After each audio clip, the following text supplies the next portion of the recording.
Selamat sejahtera. Dalam video ini saya akan menerangkan berkaitan dengan tugasan individu saya dalam subjek penilaian projek pembangunan yang bertajuk Kajian Kemungkinan bagi Projek Perumahan di Kulim Kedah.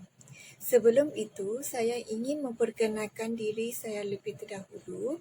Nama saya Shinda Anak Perempuan Lab, nombor metrik 271607. Pensyarah dalam subjek penilaian projek pembangunan adalah Prof. Madya Sri Dr. Muhammad Syukri.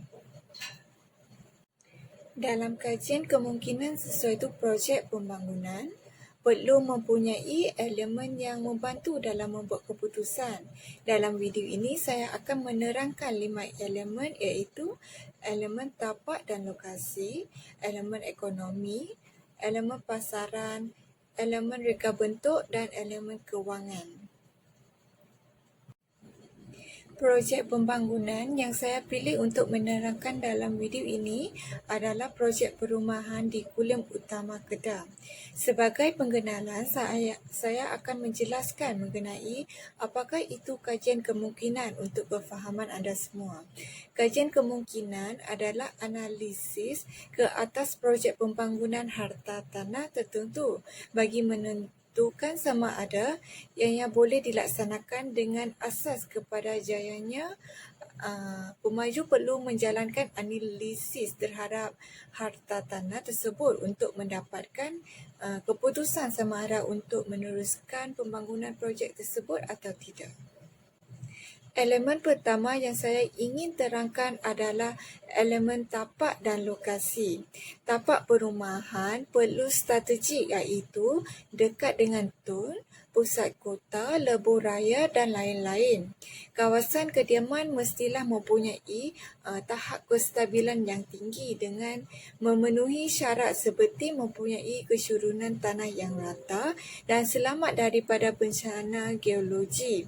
Hal ini kerana bentuk tapak dan topografi akan mempengaruhi pembangunan yang dilaksanakan. Sekiranya tapak tersebut terlalu rata, mungkin akan memberi masalah dalam membina sistem pemparitan, dan tanah terlalu serun pula mungkin akan mengakibatkan kerja-kerja atau keadaan ini sudah tentu mempengaruhi dari segi kos pembangunan. Keadaan tanah Kajian yang teliti ke atas keadaan tanah di tapak amat penting dan diperlukan. Ini adalah kerana keadaan tanah akan menentukan dari segi struktur bangunan. Dan akhirnya, tapak pembangunan harta tanah adalah lebih baik apabila lokasi tersebut berhampiran dengan kemudahan infrastruktur. Berdasarkan tapak projek perumahan di Kulim, terletak tidak jauh dari Bandar Kulim.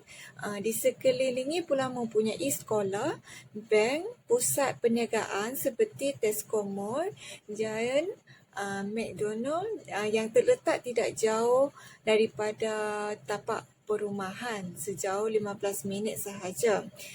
Selepas itu ada sedia kabel bawah tanah untuk TNB dan Telekom serta taman permainan kanak-kanak juga terdapat di tapak projek perumahan tersebut untuk aktiviti penduduk di tapak projek perumahan tersebut. Elemen kedua adalah ekonomi. Faktor ekonomi atau keadaan persekitaran ekonomi dalam sesebuah negara iaitu keadaan ekonomi semasa negara dan sumber ekonomi yang ada boleh mempengaruhi keupayaan negara untuk memajukan lagi ekonomi. Dengan kata lain, pembangunan ekonomi adalah proses yang meningkatkan purata taraf hidup masyarakat dalam sesebuah negara dari segi pendapatan, tahap pendidikan, kemampuan memiliki keperluan asas khususnya perumahan dan lain-lain. Oleh itu, ketidakpastian sektor ekonomi di peringkat antarabangsa boleh memberi kesan secara langsung terhadap ekonomi di Malaysia, khususnya sektor harta tanah. Hal ini menyumbangkan kepada kelembapan pasaran harta tanah seperti ketidakstabilan bidang kewangan, harga komuniti yang rendah, ketidakstabilan politik dan sebagainya. Kesan inflasi yang rendah di peringkat global menyebabkan permintaan dalam negeri juga menjadi rendah. Kesan inflasi ini dapat dilihat apabila harta barang di pasaran mula meningkat secara berterusan dan dia menyebabkan kuasa membeli dalam kalangan masyarakat tu semakin berkurang. Ini dapat dikaitkan dengan harta tanah di Malaysia, iaitu permintaan terhadap perumahan berkurang jika kadar inflasi bagi ekonomi Malaysia semakin bertambah.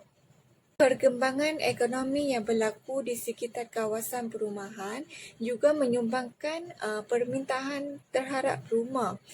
Sebagai contoh kan, sekitar kawasan Kulim tu telah berlaku peningkatan penumbuhan industri-industri.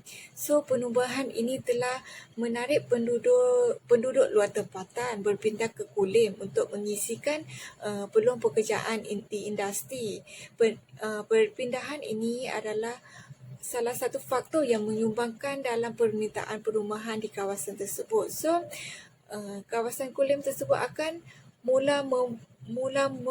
mewujudkan kemudahan seperti sekolah, IPT, kedai makanan, stesen minyak dan lain-lain lagi lah yang boleh menyumbangkan kemudahan penduduk di kawasan tersebut. Elemen yang ketiga adalah elemen pasaran.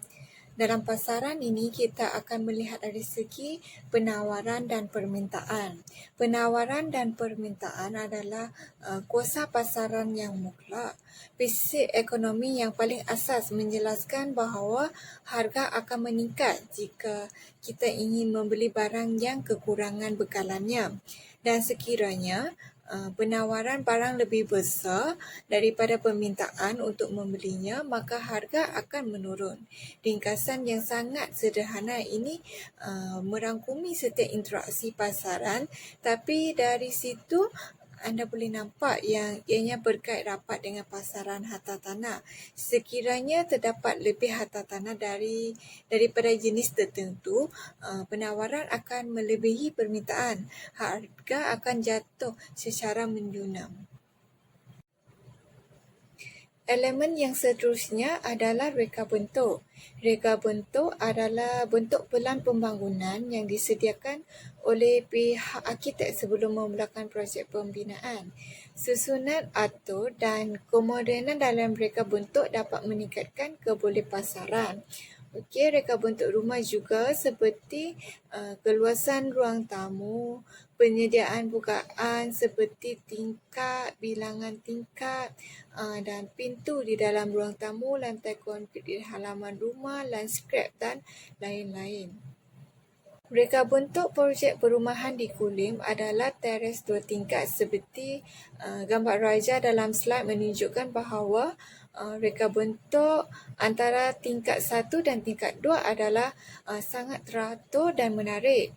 Reka bentuk ini mempunyai keluasan sebanyak 1,540 kaki persegi dan tingkat bawah dan tingkat atas mempunyai 4 bilik tidur dan 3 bilik air. Bahagian ini saya akan menunjukkan reka bentuk yang moden dan dapat menarik minat pembeli. Semua bahagian dalam rumah juga direka berdasarkan idea moden seperti yang ditunjukkan dalam gambar, iaitu bilik tidur, ruang tamu, dapur dan bilik air.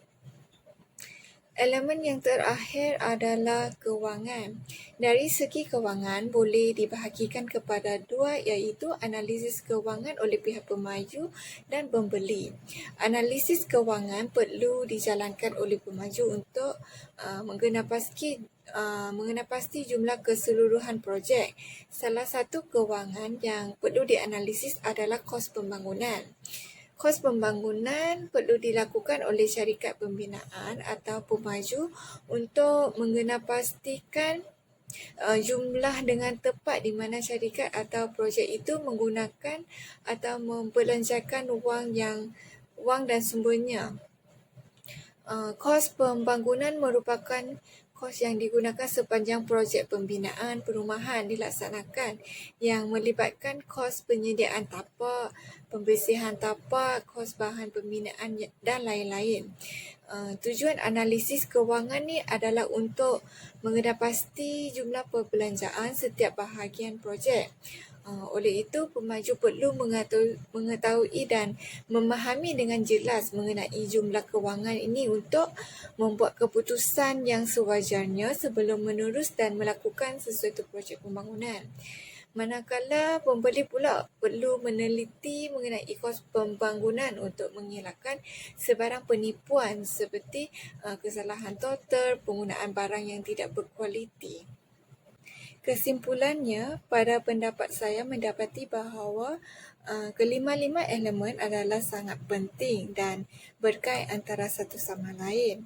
Sebelum melaksanakan projek pembangunan atau melakukan pembelian perumahan, boleh mengambil 5 elemen ini sebagai panduan dalam membuat keputusan yang sewajarnya. Hal ini mendapat kejelasan dalam menerus atau menilaikan projek pembangunan tersebut. Ini sahaya daripada saya. Sekian, terima kasih.